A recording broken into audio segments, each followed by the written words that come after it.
Hey guys, this is Lovin Meets with Shabreen Sabeer. She is a content creator, just moved to Dubai. She spoke about what she has learned in her short time and making it big here, her goals for the next year, also the relationship trauma that made her post her first video. An amazing show if you are interested in becoming a content creator in Dubai.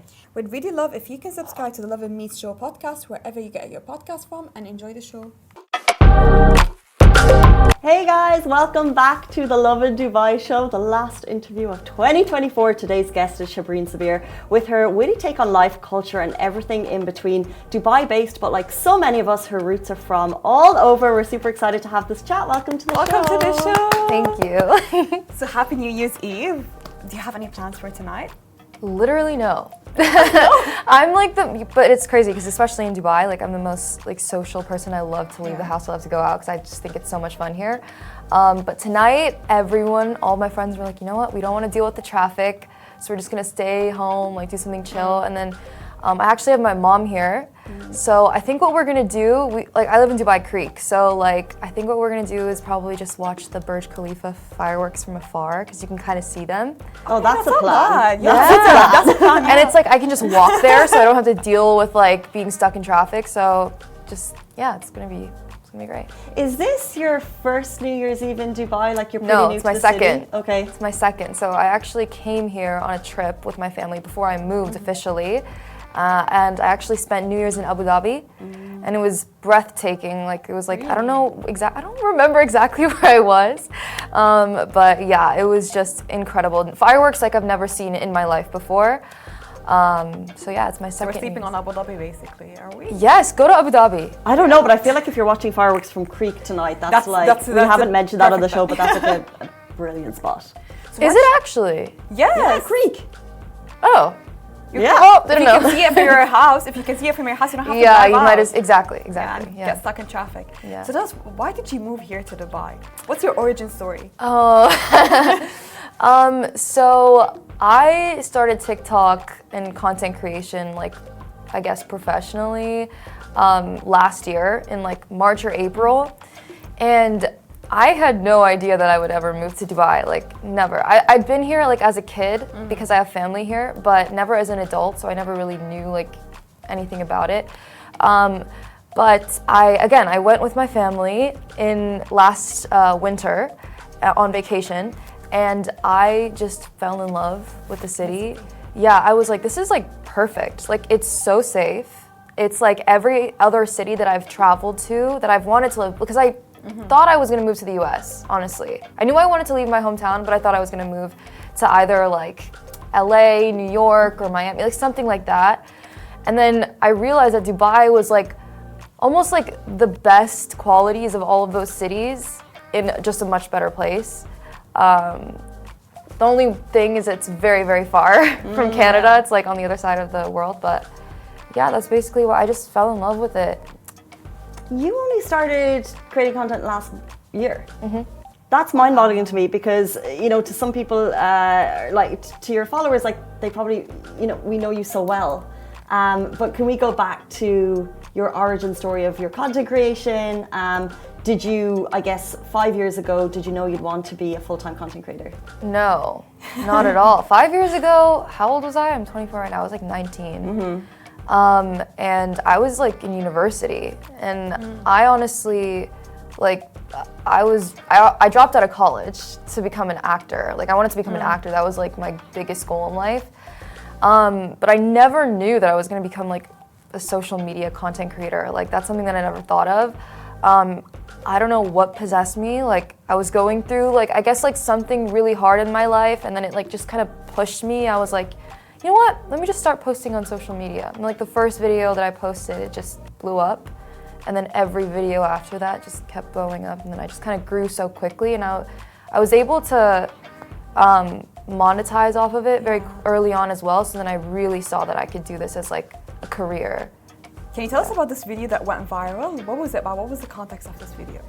Oh, the first video. Yeah. Oh, okay. yeah. So basically there was this trend going around on TikTok. It was like dating an Arab girl or Middle Eastern girl or something like that. And it was like these crazy, like toxic, you know, character traits, right? And then I saw these videos and I was like, okay, like there hasn't been like a Desi girl version.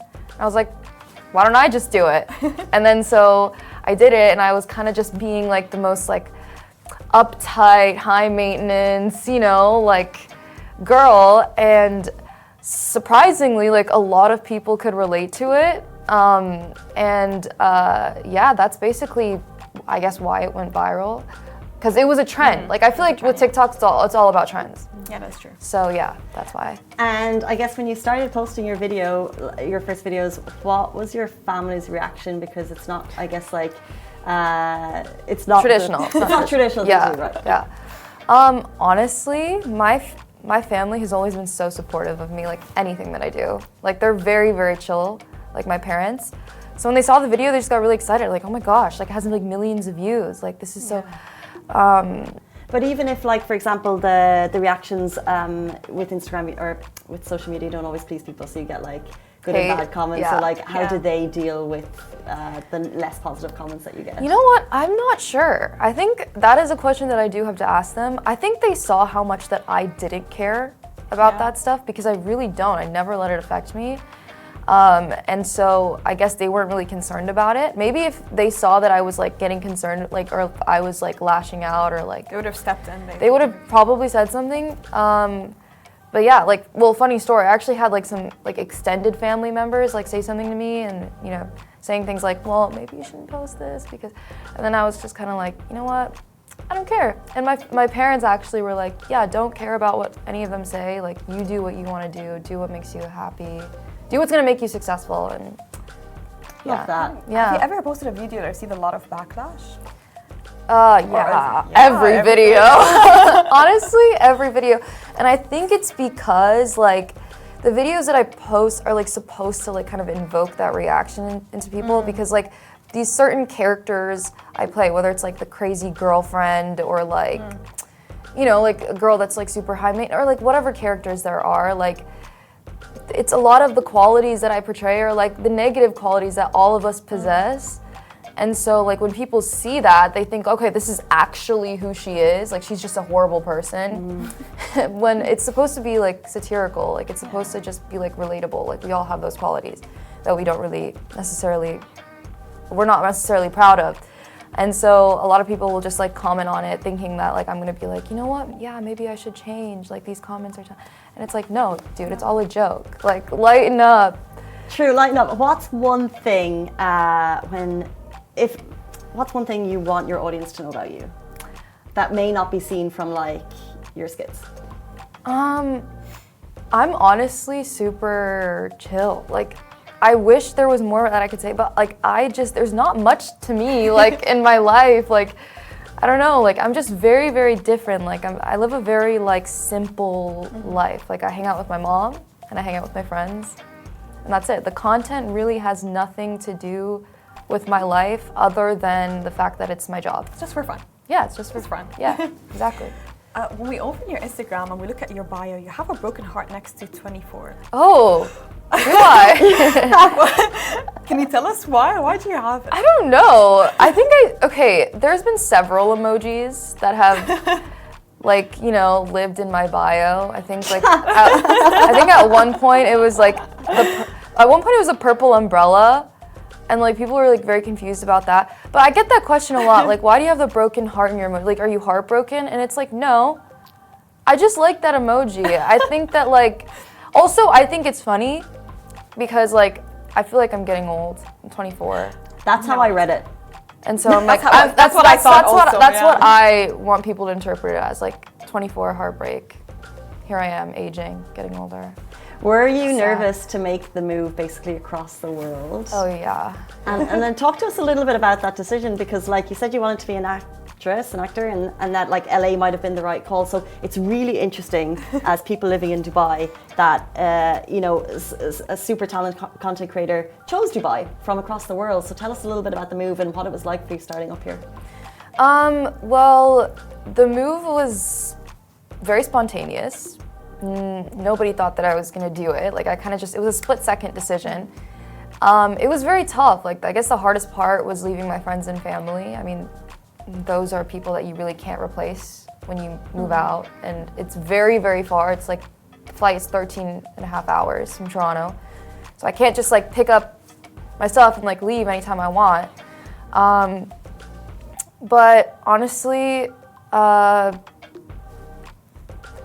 don't know, like it was hard, but it was so like worth it, because like I felt like, you know what, I'm 24, I do have to kind of grow up. I feel like I've been coddled my entire life, especially by my mom, but she's here with me right now, so I'm still being coddled.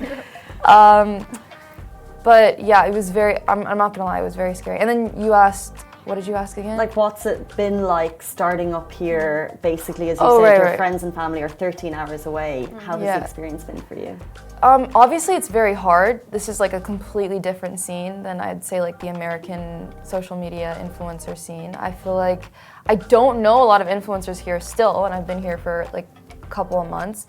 I'm still trying to get familiar with like that whole content creation scene here. But what I realized about Dubai is that they really do love social media influencers. They really do. I feel like they use our skills a lot, they use us a lot, and I feel like it's a new and upcoming hub I see like a lot of people, I see people moving here all the time, and I'm like, you know what, I want to be a part of that. Like I want to be a part of like making this city like the next LA. Why not? So you said that you receive a lot of comments, you receive, like, people react a lot to your videos, but can you tell us the funniest or the best DMs you've ever received? Oh my gosh. My DMs are a scary place. I try not to look there. The marriage proposals are very funny. Typical brown girl. No, yeah, the marriage proposals are like, they're very endearing sometimes. Like, cause they'll be fully serious. They're like, these are my qualities. This is what I'm looking for. Gosh. Like, I think their bio is here. Yeah, I think, and then obviously they're like, you know, let me pay for your nails or something like that. Like that's funny. Take it. Yeah. Yeah, I think that's pretty much it. Otherwise, the DMs, stuff that I can't really mention on a live show. Really? Yeah, it's not a good place. So you're not answering your DMs because No, there's too much? no, I don't answer my DMs. Unless it's like someone that's like genuinely being really, really, really nice. It's on the very rare occasions I do look through my DMs. I try to avoid it. Yeah. I'm getting visuals that I wish I wasn't in my head. Yeah, I'm just like, I feel, you know what, if you want to get someone's attention, don't, DM them. Don't. Like, I don't know, there's no advice, but like, don't reach out to people with personal messages. No, yeah. Marriage proposal through DMs, yeah? Yeah. You know what, good for them. I honestly, like, good for them. Like, they got courage. They have courage to do that. Like, that's actually, like, but I wouldn't say that it's effective. Applaudable though. Huh? Applaudable. Yeah, applaudable. Applaudable, but not effective. I love that. Looking back on the since you've arrived in Dubai, what advice would you give to content creators? Like, what do you wish you knew when you got off that plane to really, I guess, start making a living here? Oh my gosh, this is the hardest. I think this is the hardest question that I get asked. Is like, I get asked it actually all the time. Like, what's the advice that you would give to content creators? Honestly, I would love some advice myself, but I think consistency is honestly key. Like, I think this goes for content creation, business, like any job. Like, just like know what you're good at, and then hone in on that. You know what I mean? Like, focus on that. Like, if you're good at comedy, do the comedy, milk it. If you're good at beauty, do that. So yeah, that's what I would say. And then just know your audience. Like, if your audience likes a certain thing, then you just have to do that. But if your talent is growing an audience, but how are you, I guess, making a job out of it? Like, how were you able to do that when you landed here? Did you have a management agency, or how do you set up? So I had an agency like back in Toronto. I'm not currently represented by anybody right now. It's not something that I'm opposed to. Again, I kind of just like do everything myself. Like, obviously as content creators, like the biggest way that we earn an income is through brand deals and stuff like that. So it's really important. Like, I think like one of the first things that I really wanted to do when I moved here was like, connect and network. I think that's really important. So like obviously I was able to attend some events and meet other content creators, and then I've been able to work with certain brands. I think my first big brand that I worked with in the UAE was Noon, so that was a very exciting campaign for their Diwali campaign. And yeah, like hopefully, obviously, even through this, like I'll just get more exposure with, you know, Dubai clientele and stuff like that, and you know, we'll go from there. I'm still very, very new at this, so yeah. So it's the last day of the year. What's on your vision board for 2025? Ooh, my vision board is hopefully, inshallah, getting to 1 million followers on Hopefully, TikTok. yes. Hopefully, yes. Like, I feel like I've been stuck at like 700 something K for a very long time. I know I can hit 1 million. It's just about the consistency. And so that's definitely my goal. My goal is to obviously work with more brands in the UAE and stuff like that. Become more settled here, become more known here. I love traveling, so traveling to different destinations is also one of my goals. But also in terms of like content creation, like just, I guess people getting to know me personally rather than like this character that I portray in my videos. That's something that I also really want to do. Interesting. Exciting year ahead.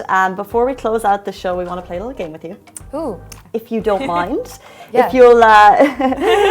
If you'll join us in this game, it is called Dating Icks. Ooh, with Shabreen of course, Sabeer. yeah. This is our ick button, the ick buzzer. So if it's icky, you do the red buzzer. Yeah. If it's not icky, you tell us. Okay, I love this game already.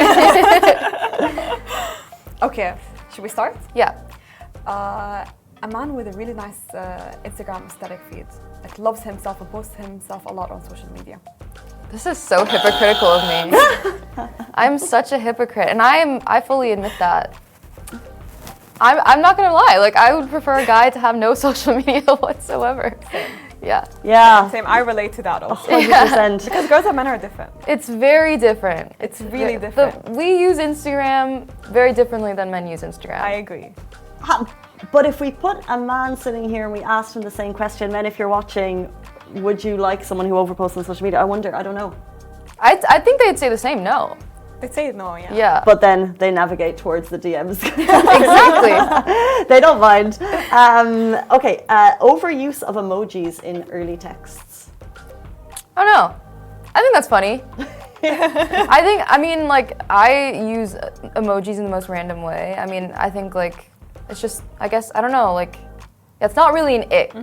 It might be a bit concerning. And, like, I feel like it depends on, like, the age of the person you're talking to. Like, millennials use emojis very differently than the Gen Z, so. But no, it's not an ick. Not a red flag. So yeah, we have different emojis. Like the way you see emojis is different the way I see the Yeah. emojis. Yeah. But I like using emojis as well. Okay. So another one is ask ChatGPT what to say during an argument. If they ask ChatGPT, What to say during an argument. you know what? That's not an ick. Because I honestly, like my friends have shown me like what they've used ChatGPT for, and it's like solid. I'm not gonna lie, pretty good advice. I honestly think that men could probably benefit from ChatGPT on healthy ways to communicate and argue, because I think that a lot of them lack that skill. But What should I ask ChatGPT basically? Anything? yeah, anything. You can literally ask ChatGPT, what should I I feel do? like it's so weird. No, My what should I do? one of my friends uses it for everything. She's like, what should I do today? And it will come up with like a whole daily routine, and it's like, yeah. So do you give this ChatGPT a specific scenario and they just answer it for you? Yes, like a whole essay. I never tried that. No, do it. I find it's becoming so much part of the vocabulary that, like, rather than Google, I'll just check on ChatGPT. Like, I'm planning a holiday, I'm like, let me just see what so ChatGPT thinks before I make any decisions. Flowers on a first date. Why would that be an ick? That's amazing. It's a lot, no? No, I love that. I love flowers. Okay, flowers on a first date, not It date. might be like a bit love bomby, but again, like I feel like I'm a Leo and I'm a bit like self-obsessed, so I like I'm like, of course someone's getting me flowers on the first date. Like, That's what I deserve. yeah, that's what I deserve. Okay, so ghosts you but likes your story. Oh. Like, get out of here. If So if someone ghosts me, they're getting blocked. It's I hate that. Even though I've done it, I hate that. Me too. Again, I'm such a So hypocrite. rude. That's so rude. It is rude. Like, okay, like what's the point? Like, don't like my stories. Like, it's I don't know, but that's a thing. Like, guys do that a lot, actually. Like, Do it on purpose. yeah, they won't slide into your DMs. They won't make a move. They'll just like your stories, and they think there's like I don't know what their intention is. I'll never know, but. Sometimes that To get you behavior, attached. sometimes that behavior works. That's the I mean, like, am I supposed to message Gets you you? attached. Like, am I supposed to message you? Like, it's not gonna happen. So. It's for them to keep you to keep you thinking about. Ah, okay, yeah, that makes sense. Yeah. Yeah, no. Like, I'm there, but I'm not really there. Right. Right. Literally that. Okay, the very last one. You're on a first date. He calls his mom, or his mom calls him, and he mentions you.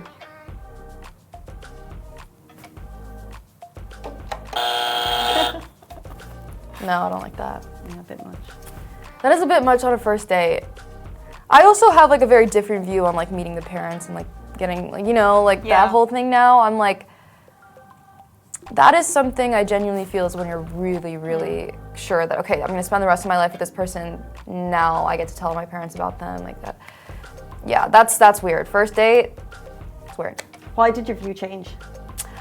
Because based on like my experience in relationships, I think that like, you know, family is very sacred. And so I wouldn't just introduce anyone to my family. Like, it would have to really be serious. It would have to be like, okay, the person being like, you know what, I'm gonna marry your daughter. Otherwise, like, I don't want my family to get attached. I don't want me to get attached to their family, and then just like obviously we break up and like now it's like a whole family affair and everyone's sad and it's no. I don't want to deal with that again. Again. No, I'm trauma dumping now. We were going to end the show, but then you mentioned this. Again. Is there someone on the scene now, or this was? No. There hasn't been in ages. I've been single for like a very long time. Just in the past. I mean, I'm completely over it. Like, I'm completely over everything that I've like been through. But like, obviously, people think I'm not over it based on like what I post. But genuinely, like because of my previous experiences, I genuinely have learned a lot. And I try to bring that to my social media as much as possible. I'm like, hey guys, like, don't do this, do this. But don't get me, I'm not a relationship coach. Do not take my advice. I love content creators' relationship advice because it always comes from a place, you know? It always comes from a hard place, lessons hard learned, and then therefore we can impart them. I agree. Right. Shabreen Sabeer, thank you so much for joining us on the show today. Thank you for having me. Great show to end 2024. Guys, New Year's Eve in Dubai. If you'd like to watch it from the comfort of your own home, Lovin Dubai has the Burj Khalifa fireworks show kicking off on our platforms at 8 p.m. Join us watching from home. That brings us to the end of the show. Thank you, Massa. Thank you, Casey. Thank you. And we'll see you back here on Thursday morning, same time, same place. Have a beautiful day and a brilliant New Year's Eve. Bye-bye.